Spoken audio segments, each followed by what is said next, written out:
Fallout New Vegas, often regarded as one of the greatest RPGs, an epic story, unforgettable characters, and a world full of choices. But at launch 14 years ago, things were different. Corrupted saves, constant crashes, and grotesque spinning heads. Then there's Skyrim, released 13 years ago with its vast world of dragons and magic. Yet the early days were filled with backward flying dragons, performance issues, and frequent crashes. Assassin's Creed Unity, with its stunning visuals, was plagued by missing faces and broken animations at launch. Or Cyberpunk 2077, where lofty promises were met with game-breaking bugs and performance problems. It's easy to forget, but even the greatest games have had their rough starts. Releasing buggy or incomplete games isn't something new. It's been happening for years. But why does it keep happening? And why does it feel like it's getting worse? Firstly, and perhaps most importantly, is the fact that we're still buying these games. A game can be a bestseller even if it's riddled with bugs. So where's the incentive for developers to make it perfect from day one? Even when a game gets bad reviews, that doesn't necessarily stop people from buying it later, maybe a few months or even a year down the line when patches have smoothed things out. It seems like many of us have come to accept poorly optimized games as the norm. Personally, I avoid buying games at launch because I expect bugs, performance issues, and possibly unfinished content. But this is not true for everyone. Plenty of players still buy games on day one or even pre-order, knowing they might be like this, especially if it's a franchise they love. 2 surveys conducted by YouGov support this idea, showing that a significant proportion of gamers are willing to dive into a game close to launch despite known bugs. About a third of US gamers and a quarter of British gamers are likely to play early, with hardcore gamers being the most willing to overlook initial issues. Meanwhile, around 60% of gamers prefer to wait until the bugs are fixed, opting for a more polished experience later on. When you think about it, optimizing a game costs money and time, so if the game is going to sell well regardless, why would companies spend extra money to enhance it further? From their perspective, it might be more profitable to launch early and deal with the backlash than to delay for the sake of quality. Plus, long development times can cause players to lose interest, and when a game already has an established brand or loyal fan base, it doesn't need to be perfect to succeed. Take the sales of Cyberpunk 2077 as an example.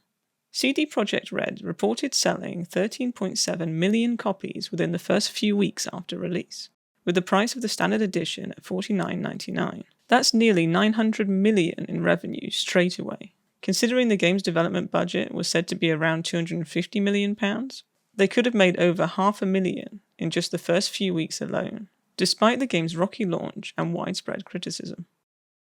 Then there's the issue of games launching with content left out, only to be sold later as a DLC.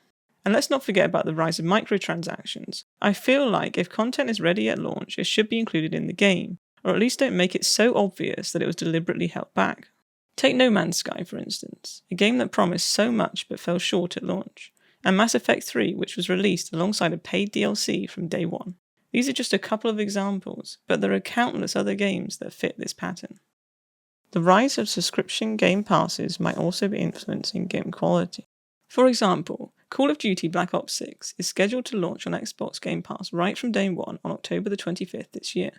This raises the question, does the knowledge that the game will be available on these subscription services impact the effort that is put into its final quality? If players are paying for access to a library of games rather than purchasing individual titles, developers might feel less pressure to deliver a flawless experience at launch. Another factor that sets today's gaming landscape apart from that of the past is the vast number of hardware configurations. Take graphics cards, for example.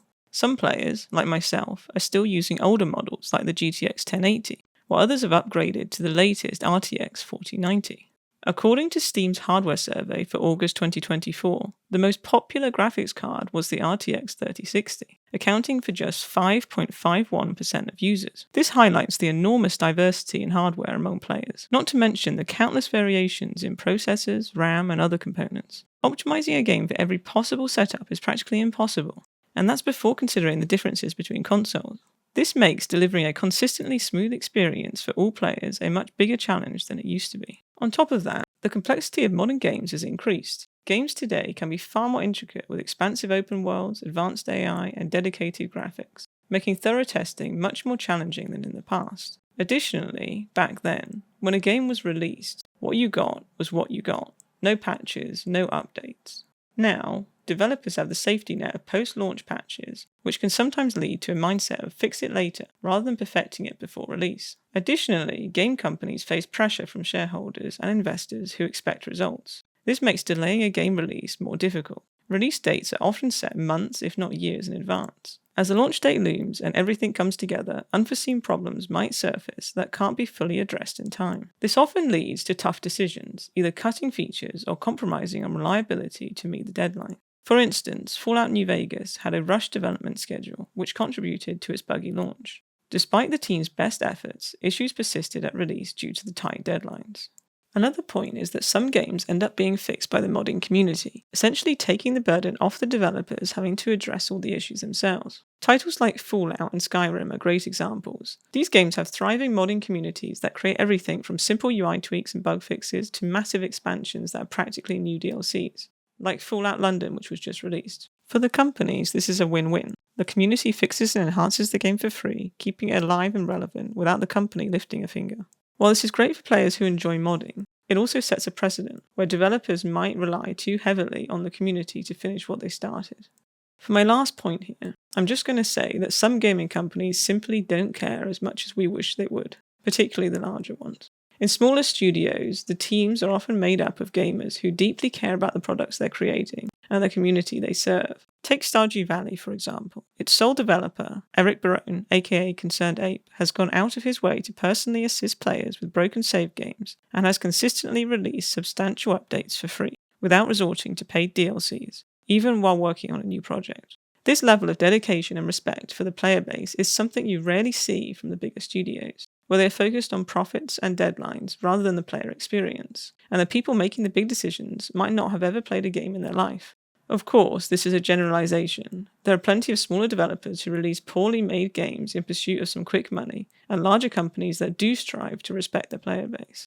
But overall, the disconnect between corporate decision makers and the actual gaming community can have a significant impact on the quality of the games that we get. So where does that leave us? Games have always had their fair share of issues, but it feels like today is more noticeable than ever. This may be due to online platforms, reviews on Steam, YouTube, Twitch, and other spaces. It's easier than ever to find out when a game is broken or falls short of expectations. But do I blame developers for releasing broken games? Honestly, not entirely. I get why they do it. Meeting deadlines keeps investors happy, and an early release, even if it's buggy, can generate a lot of initial sales. Over time, they can patch the game, improve it, and attract more players who are hesitant to buy it at launch. Financially, it makes sense for the companies. But do I wish this wasn't the norm? Absolutely. No one wants to pay full price for a broken game, especially with the high costs of new releases today. There's a certain standard that games should meet before they're released. Sure, you can't eliminate all bugs, especially on PC when there's so much hardware variation, but there's a minimum level of quality that should be met. Personally, I've gotten used to waiting several months or even longer before picking up new releases, just to avoid the inevitable launch date issues. Money plays a big role in all of this. Maybe there were just as many broken games back in the day, but when you're spending £50 to £70 on a standard version of the game that's barely playable, it's hard not to feel frustrated. Adding to this frustration are the DLCs and microtransactions that often start right from launch. This annoyance can lead people to scrutinize the industry even more closely and to believe that games are losing quality over time. For indie games, the situation is a bit different. They usually come at a lower price point and often have a reputation for more polished releases. Players might be more forgiving of issues due to the lower cost of entry, but we need to remember that major game companies face greater scrutiny because every release is under the microscope, while with indie games, the failures tend to be forgotten more easily. This creates a sort of survival bias where we remember the successes and overlook the failures, making indie games seem more reliable by comparison.